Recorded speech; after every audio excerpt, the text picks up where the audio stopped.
Hello, on est mercredi et c'est notre rendez-vous hebdomadaire. Chaque semaine jusqu'à mes 30 ans en juillet, je te partage des paroles de sagesse, des leçons de vie que j'ai comprises à travers les larmes, les épreuves, mais aussi les moments de joie.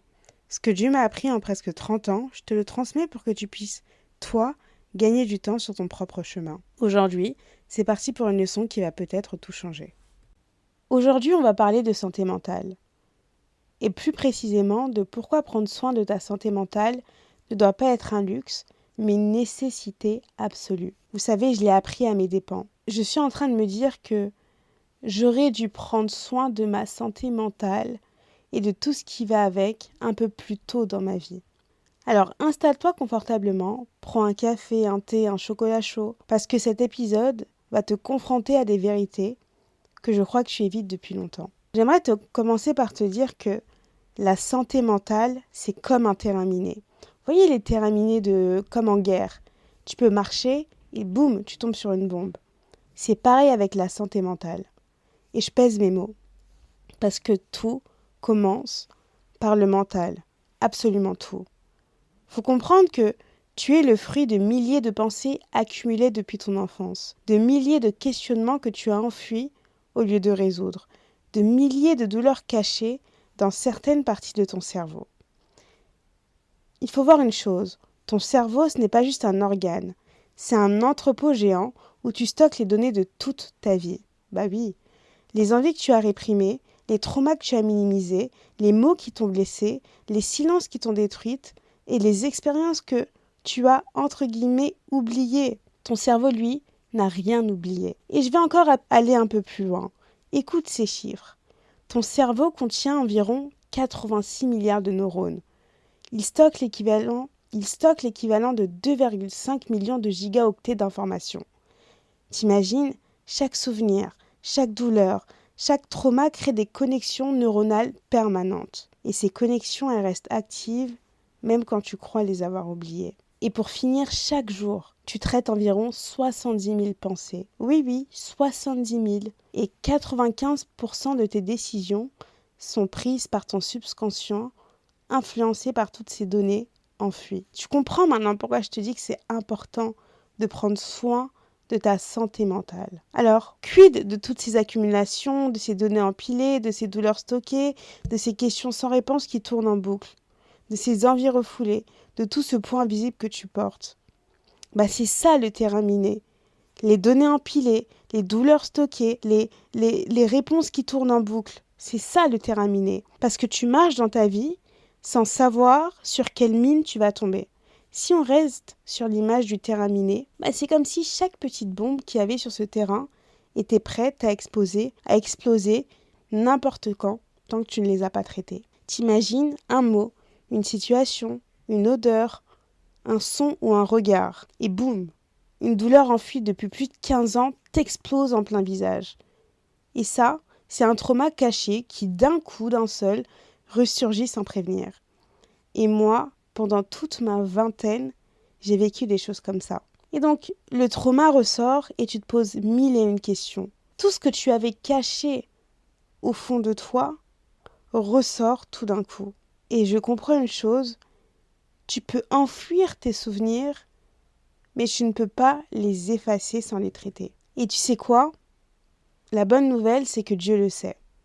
Il sait que le mental, c'est un terrain complexe, fragile et très précieux. Et j'aime bien ce qu'il dit dans Proverbe 4, 23. « Garde ton cœur plus que toute autre chose, car de lui viennent les sources de la vie. » Et moi, j'aimerais dire « Garde ton mental plus que toute autre chose, car de lui viennent les sources de la vie. » Garde ta santé mentale. Garde ton mental. Protège-le. Surveille-le. Parce que c'est de là que tout part. Jérémie, chapitre 17, verset 9 dit « Le cœur est tortueux par-dessus tout et il est méchant. Qui peut le connaître ?» Et moi, je veux faire le lien avec le mental. Ton propre cerveau peut te tromper. Les données que tu as accumulées peuvent te mentir. C'est pour ça qu'il faut faire attention. David, dans le psaume 139, versets 23 et 24, il fait une prière et il dit « Seigneur, sonde-moi, ô Dieu, et connais mon cœur, éprouve-moi et connais mes pensées. Regarde si je suis sur une mauvaise voie et conduis-moi sur la voie de l'éternité. C'est beau parce que c'est beau et c'est très sage à la fois. David demande à Dieu de fouiller ses pensées, de fouiller son mental. Pourquoi ? Parce qu'il sait qu'il y a des choses cachées là-dedans, des choses que même lui ne voit pas. Et c'est ça. Et je vais finir par un dernier verset, Hébreux 4, verset 12, qui dit « Car la parole de Dieu est vivante et efficace, plus tranchante qu'une épée quelconque à deux tranchants, pénétrante jusqu'à partager âme et esprit, jointure et moelle, elle juge les sentiments et les pensées du cœur. » Il faut la parole de Dieu pour séparer ce qui vient de tes traumas et ce qui vient de la vérité. Et aujourd'hui, mon conseil du jour, c'est prendre soin de sa santé mentale tôt, très très tôt. C'est comprendre que dès que tu sens que tu as un trauma, c'est aller en profondeur et le guérir. C'est ce que j'ai compris cette année. Et dis-toi que c'est que cette année-là, donc l'année de mes 30 ans. Si j'avais su plutôt que la santé mentale, c'était autant un terrain miné, j'aurais pas attendu. J'aurais pas attendu que toutes les situations, tous mes traumas explosent pour agir. J'aurais pas laissé couler des milliers de fois où j'étais comme en dépression, avachie par mes pensées, fatiguée. J'aurais pas dit c'est pas grave. J'aurais pas attendu que toutes ces mines explosent toutes seules. Parce que c'est ça le piège. On se dit je vais gérer. On se dit ça va passer. On se dit c'est rien. On se dit non, moi je suis forte. J'ai pas besoin d'en parler. Lol. Et pendant ce temps, les mines s'accumulent sur ton terrain. Et donc tu stockes les douleurs dans ton cerveau et tu as des tas de questions dont tu n'as pas de réponse qui se multiplient et tu n'as plus aucune envie. Et jusqu'au jour où tout explose. J'aimerais t'inviter et te donner un conseil, ne laisse rien couler. Ce que tu laisses reposer dans ton esprit sans le traiter devient toxique. Et j'aime bien parce que c'est Salomon dans l'Ecclésiaste chapitre 7 verset 9 qui nous dit « Ne te hâte pas en ton esprit de t'irriter, car l'irritation repose dans le sein des insensés. » Ce que tu laisses reposer dans ton esprit sans le traiter devient toxique. Et il faut comprendre une chose. Avec Dieu, tu traites ça maintenant. Parce que ce que tu laisses couler, le diable va le prendre et va s'en servir. Et c'est comme ça que j'ai compris que souvent, tout au long de ma vingtaine, j'ai commencé à avoir des faux scénarios. J'en voulais à des personnes qui étaient sorties de ma vie. Et j'étais lourde de chagrin, lourde de non-dits, lourde de fatigue. Parce que je prenais pas assez soin de ma santé mentale. Ouais, de ma santé mentale. Ne laisse rien couler. Parle, confesse, mets des mots sur ce qui te fait du mal et choisis la guérison. Pas dans 10 ans, maintenant. Sois exigeante avec ta santé mentale. Pas négligente, pas laxiste, sois exigeante. Ça veut dire quoi concrètement ? Ne laisse rien passer sans l'examiner. T'as une pensée négative, tu la captes, tu la décortiques et tu vérifies si c'est vrai ou si c'est un mensonge. 2 Corinthiens 10, verset 5 nous dit « Nous amenons toute pensée captive à l'obéissance de Christ. » Toutes, pas juste les grosses, toutes. 2, je le répète encore, traiter les blessures en temps réel. Quelqu'un me blesse, je traite ça, maintenant, pas dans 6 mois quand ça aura pourri dans mon cœur. Une situation me trouble, j'en parle, je mets des mots, je demande de l'aide. Proverbe 27, verset 6 nous dit « Les blessures d'un ami prouvent sa fidélité. Être exigeante, c'est accepter qu'on me montre mes angles morts. » Qu'on me montre mes angles morts. 3. Faire le tri dans l'entrepôt. Faut voir ta santé mentale, faut voir ton cerveau comme un entrepôt. Toutes ces données accumulées, toutes ces douleurs stockées, tous ces questionnements enfuis, il est temps de faire le tri. Qu'est-ce qui est vrai ? Qu'est-ce qui est mensonge ? Qu'est-ce qui vient de Dieu ? Qu'est-ce qui vient de mes traumas ? La Bible nous appelle à être transformés par le renouvellement de l'intelligence. Renouveler, ça veut dire remplacer nos vieilles données par la vérité de Dieu. Ok Seigneur, j'ai eu tel trauma, mais c'était quoi la vérité? Parce qu'aujourd'hui, moi, de mon cœur blessé, je vois ça. Mais toi, c'était quoi la vérité? Le quatrième point que j'ai pris du temps à comprendre, c'est être intransigeante, être intransigeante sur les influences. Qu'est-ce que c'est? Ce que tu laisses entrer dans ton cerveau aujourd'hui devient tes données de demain. Les conversations toxiques, mine future. Les contenus malsains, mine future. Les relations toxiques, destructrices, mine future. Les environnements nocifs, mine future. Philippiens 4, verset 8 te dit que tout ce qui est vrai, tout ce qui est honorable, tout ce qui est juste, tout ce qui est pur, tout ce qui est aimable, tout ce qui mérite l'approbation, ce qui est vertueux et digne de louange, soit l'objet de vos pensées. Être exigeante, ça veut dire filtrer avant que ça rentre. Donc filtrer, ne pas laisser les mauvaises pensées assiéger mon mental. Filtre avant que ça rentre. Et pourquoi je te dis ça aujourd'hui? Parce que il y a un coup que tu ne comprends peut-être pas maintenant, mais que tu comprendras plus tard, à ne pas prendre soin de sa santé mentale tôt. Les troubles anxieux et dépressifs ont augmenté de 25% depuis la pandémie du Covid. Donc ça veut dire quoi? C'est des chiffres, hein, mais ça veut dire qu'une personne sur 4 souffrira de troubles mentaux dans sa vie. Les traumas non traités augmentent de 300% le risque de maladies chroniques. Parce qu'au début, c'est bien, c'est que dans la tête, mais dans la tête, ça commence à atteindre ton corps. Tu le vois, tu le sais. Le stress chronique réduit l'espérance de vie de 2 à 3 ans. J'ai laissé couler pendant des années. Vous savez, il n'y a pas longtemps, je suis partie chez l'ostéopathe. Elle me dit, mais madame, vous êtes bloquée de partout, mon dos, mes épaules, ma colonne vertébrale. Et elle me dit, mais attendez, vous êtes stressée? Et pourtant, j'étais bien. Hein. Et tellement j'avais laissé la pression s'accumuler, tellement j'avais laissé tout s'accumuler, mon corps commençait à en pâtir. Et c'est pas le but. Ce n'est pas le but. Aujourd'hui, je vous parle, mais mon corps a payé. Il a payé à travers des insomnies, des tensions, de l'épuisement. Les relations que j'ai eues ont payé. Ça a payé sur ma réactivité, mon impatience, mon isolement. Même le club des restaurés. J'ai failli payer ce prix-là de ne pas prendre soin de ma santé mentale plus tôt. J'ai fait des burn-out spirituels. J'étais fatiguée de servir. Pourquoi? Parce que je n'ai pas pris au sérieux ma santé mentale. Ah, mon corps a payé, j'ai fait des insomnies, mon ministère, entre guillemets, a failli payer. Parce que ce que tu ignores dans ton mental finit toujours par ressortir ailleurs.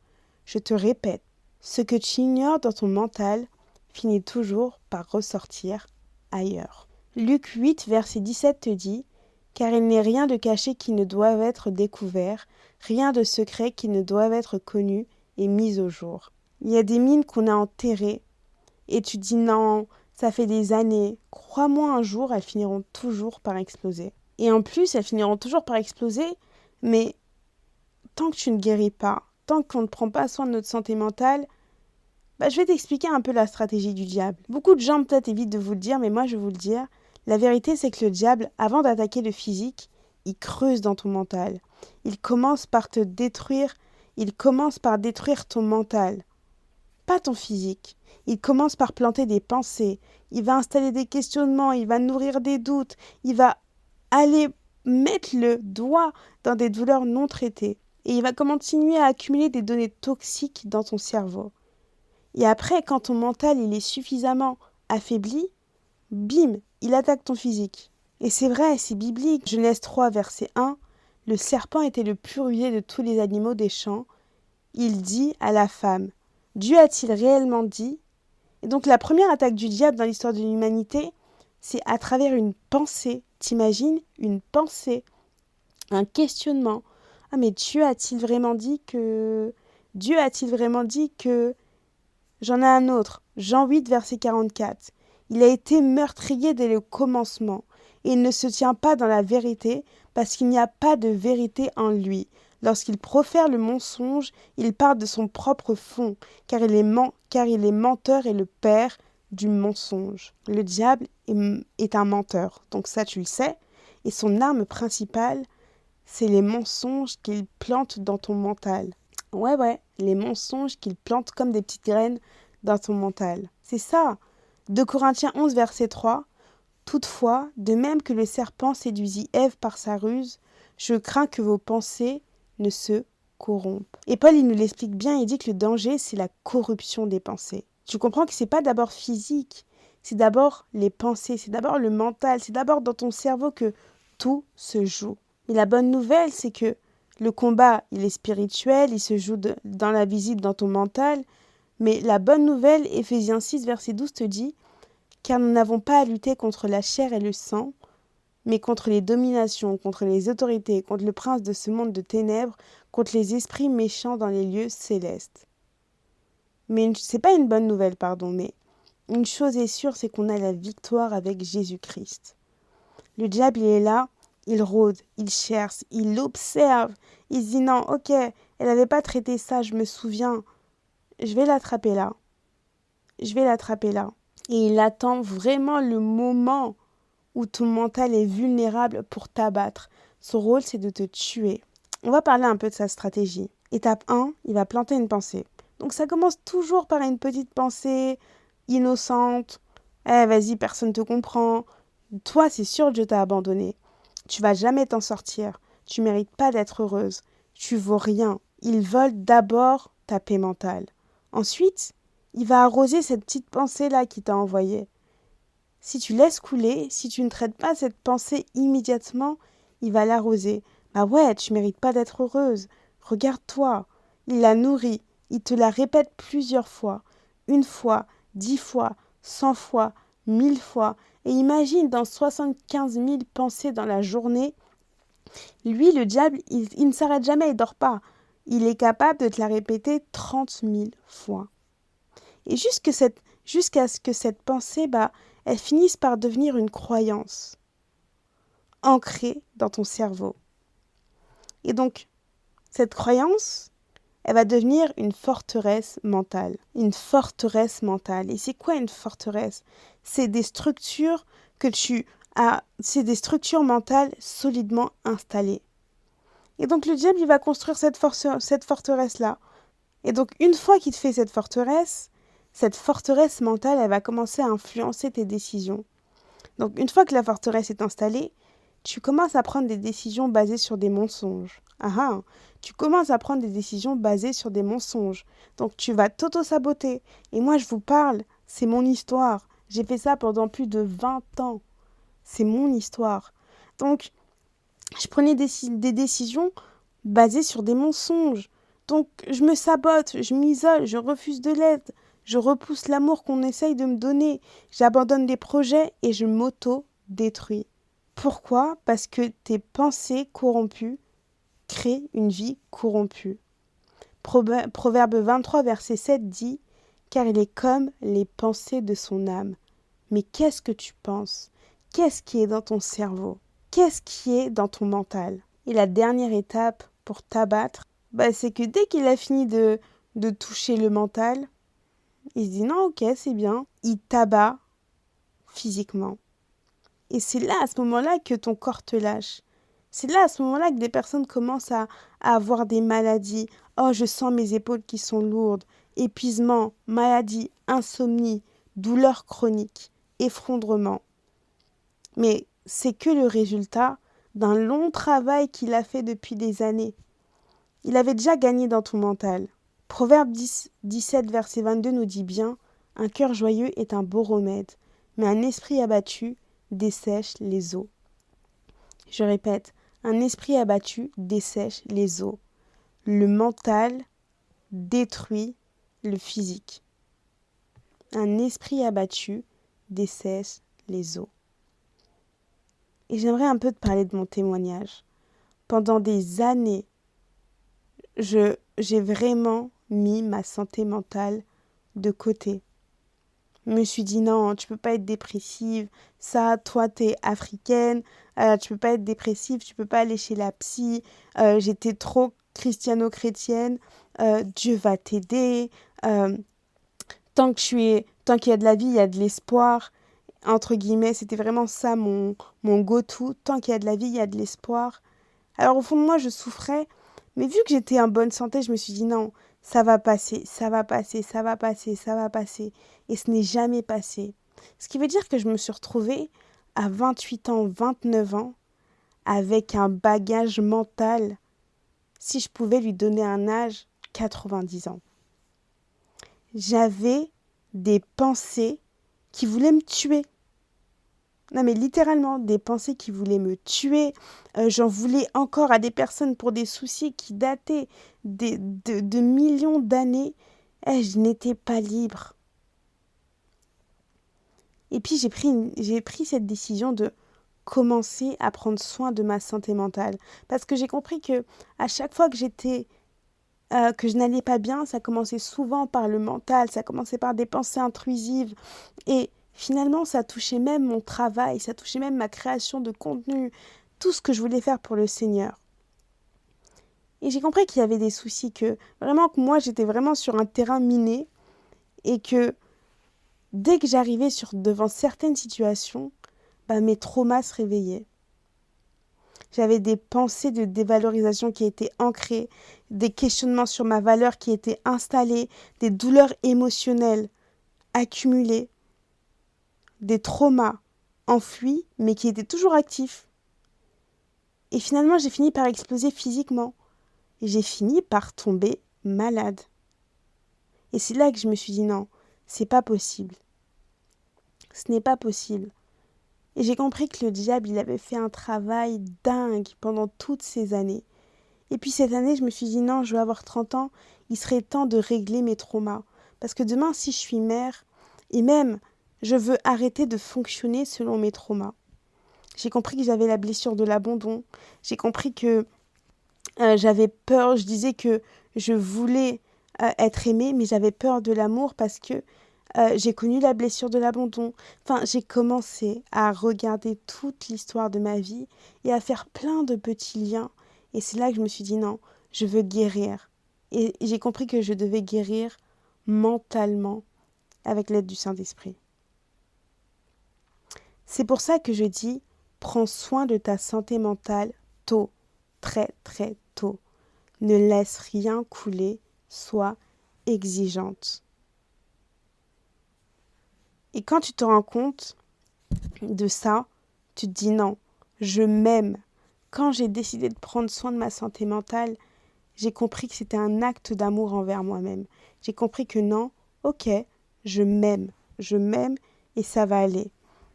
Et lors de l'épisode, j'avais fait un épisode de podcast sur faire le bilan et j'avais parlé que je voulais commencer à prendre des rendez-vous chez le psy. Et donc j'ai pris rendez-vous chez ma psy chrétienne et elle fait un travail énorme. Je suis arrivée, j'ai déballé ma vie et elle peut pas être choquée, mais j'ai compris en parlant que déjà, ça m'a libérée et que de deux, il fallait que je traite ces blessures-là. Il fallait que je traite tout ce qui était enfoui parce que ça m'étouffait. En fait, j'avais l'impression d'avancer, mais je stagnais. Et c'est mon conseil, si tu dois aller voir un psy ou autre, vas-y. Et j'aimerais te donner un petit tips. Comment te protéger ? Comment te protéger face aux pensées intrusives ? Comment te protéger face au diable qui souhaite vraiment, qui souhaite encore poser des bombes dans le terrain de ta vie ? Éphésiens 6, verset 17 te dit « Prenez aussi le casque du salut ». Le casque, ça protège quoi ? La tête. Dans la tête, il y a quoi ? Il y a ton cerveau, il y a ton mental. Et ce n'est pas un hasard.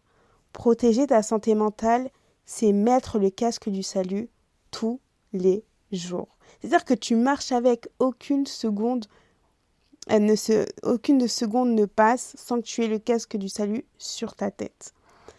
Donc c'est quoi ? C'est capturer les pensées avant qu'elles deviennent des forteresses. C'est traiter les douleurs avant qu'elles s'enfuissent. Et c'est surtout mettre des mots sur tes ressentis avant que le diable les utilise contre toi. Parce que le combat, comme je te le dis, se gagne ou se perd dans ton mental. Toujours. Et vous savez, la reine des images, j'ai une petite image pour toi. En préparant ce podcast, j'ai vu mon cerveau, ma santé mentale, comme un jardin. Donc ta santé mentale, c'est un jardin. Et comme tout jardin, il faut l'arroser, prendre soin de lui, l'honorer, le protéger, des mauvaises herbes, arracher ce qui est toxique, planter ce qui est bon. Mais le problème, c'est qu'on passe notre vie à arroser le jardin des autres. Bah ouais, le ministère, le travail, ton mari, la famille, les projets, l'église, les réseaux sociaux. Pendant que toi, ton propre jardin, il est en train de mourir d'une grande sécheresse. Qu'est-ce que Dieu y dit sur le jardin? Dans Cantique des Cantiques,